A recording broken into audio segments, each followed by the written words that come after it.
নমস্কার। BSP Bangla YouTube চ্যানেলের তরফ থেকে বন্ধুরা, আশা করি সবাই ভালো ও সুস্থ আছেন। প্রথম থেকে শেষ অবধি স্কিপ করবেন না, তাই ভিডিওটি বেশি বেশি শেয়ার করুন এবং কমেন্ট করুন কমেন্ট বক্সে। যারা যারা সাবস্ক্রাইবার করেননি, সাবস্ক্রাইবার করে পাশে থাকুন। সে আদালতের পর্যবেক্ষণের 5টি পয়েন্ট একে একে করে আলোচনা করতে চলেছি, আপনারা দেখতে থাকুন। প্রথম হলো কেস আপডেট। রাজ্যের 32,000 প্রাইমারি শিক্ষক চাকরি বাতিল মামলায় প্রাইমারি টিচার কেস নিয়ে আবার একাধিক প্রশ্ন সম্মুখীন আদালত ও মামলাকারীরা।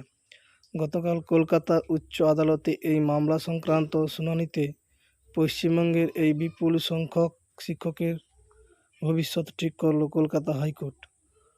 গতকালের শুনানি থেকে বেশ কয়েকটি তথ্য প্রকাশ্যে এসেছে। সেখানে জানা যাচ্ছে 2014 সালের প্রাইমারি শিক্ষক নিয়োগের দুর্নীতির সঙ্গে কোনোভাবেই জড়িত নন। 2016 সালের নিয়োগ প্রক্রিয়া এই মামলা সংক্রান্ত অন্যান্য গুরুত্বপূর্ণ তথ্য বিস্তারিতভাবে তুলে ধরছি। দ্বিতীয়ত, স্পাইরাল বাইন্ডিং সংক্রান্ত সমস্যা। পশ্চিমবঙ্গ রাজ্যের প্রাইমারি শিক্ষকদের নিয়োগ যে রিক্রুটমেন্ট নিয়ে 2014 সালের দুর্নীতি বিষয়ে মামলা চলেছে কলকাতা হাইকোর্টে। এই মামলা আবেদনকারী শিক্ষকদের পক্ষ থেকে লড়াই করেছেন আইনজীবী অনিন্দ্য মিত্র। শিক্ষকদের ভবিষ্যতের সাথে ওতপ্রোতভাবে জড়িয়ে রয়েছে ছাত্রছাত্রী এবং রাজ্যের সরকারি বিদ্যালয়গুলির ভবিষ্যৎ।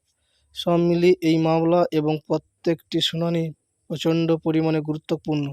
গতকালের শিক্ষক নিয়োগ সংক্রান্ত মামলা প্রাইমারি টিচার কেসের শুনানিতে 2 ঘন্টা ধরে একাধিক সওয়াল জবাবে মুখোমুখি হতে হয় আদালতের বিচারপতিকে।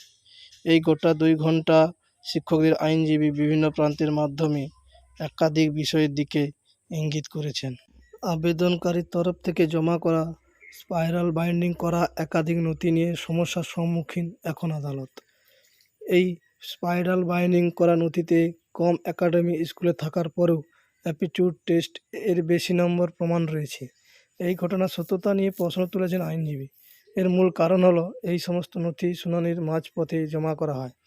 এর পাশাপাশি কোন নদীতে হলফনামা দিয়ে জমা করা হয়নি, তাহলে এই সমস্ত নদীর সত্যতা ঠিক কতখানি তা জানতে চেয়ে আইনজীবীর কাছে কলকাতার আদালতে বেশ কয়েকটি বছর ধরে এই দুর্নীতি সংক্রান্ত মামলা কেসটি জারি রয়েছে। এই মামলা এক বিচারপতি রায়ের এই গ্রস ইলিগিটি বিষয়ে নির্দিষ্ট সংজ্ঞা নিয়ে প্রশ্ন তোলেন আইনজীবীর ধারণা অনুসারে একাডেমি স্কোর কম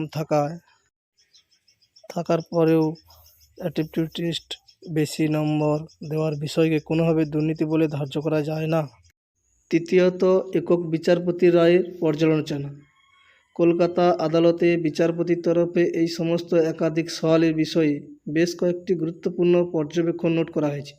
বিচারপতি জানাচ্ছেন, শিক্ষক শিক্ষাদের ন্যায় বিচারের জন্য অবশ্যই তাদের বক্তব্য শোনা উচিত।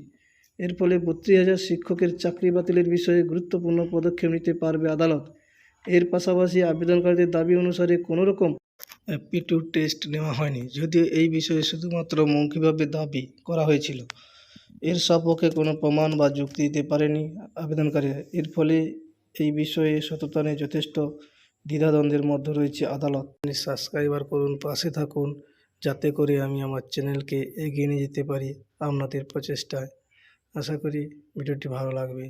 এরপরে চতুর্থত, নিয়োগ দুর্নীতি নিয়ে আদালতের পর্যবেক্ষণ।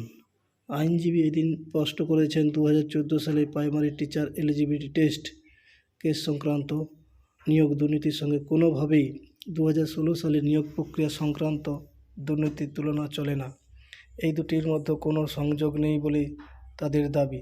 যদিও তার বক্তব্য অনুসারে 2016 সালের নিয়োগ প্রক্রিয়া নিয়ে সিবিআইয়ের হাতে এখনও কোনো চার্জশিট পেশ করেননি। বেশি করে শেয়ার এরপরে আরও বলেন, এই প্রসঙ্গে পশ্চিমবঙ্গ প্রাথমিক শিক্ষা পর্ষদ, West Bengal board of primary এডুকেশনের আইনজীবীর তরফে বেশ কয়েকটি গুরুত্বপূর্ণ তথ্য তুলে ধরা হয়। এর জন্য অন্যতম হলো অতিরিক্ত নিয়োগ সংক্রান্ত বিষয়টি। আইনজীবী জানান, 2016 সালের নিয়োগ প্রক্রিয়ায় 42,949 জনকে নিয়োগ দেওয়া হয়েছিল, 32,000 জনকে নয়। এই হিসাবে অনুসারে অতিরিক্ত নিয়োগ প্রক্রিয়ার কোনো জায়গা নেই। এর পাশাপাশি নিয়োগের ক্ষেত্রে কোনো মেধা তালিকা প্রকাশ করা হয়নি। একক বিচারপতির প্রকাশের নির্দেশ রিট পিটিশন এর অংশ ছিল না।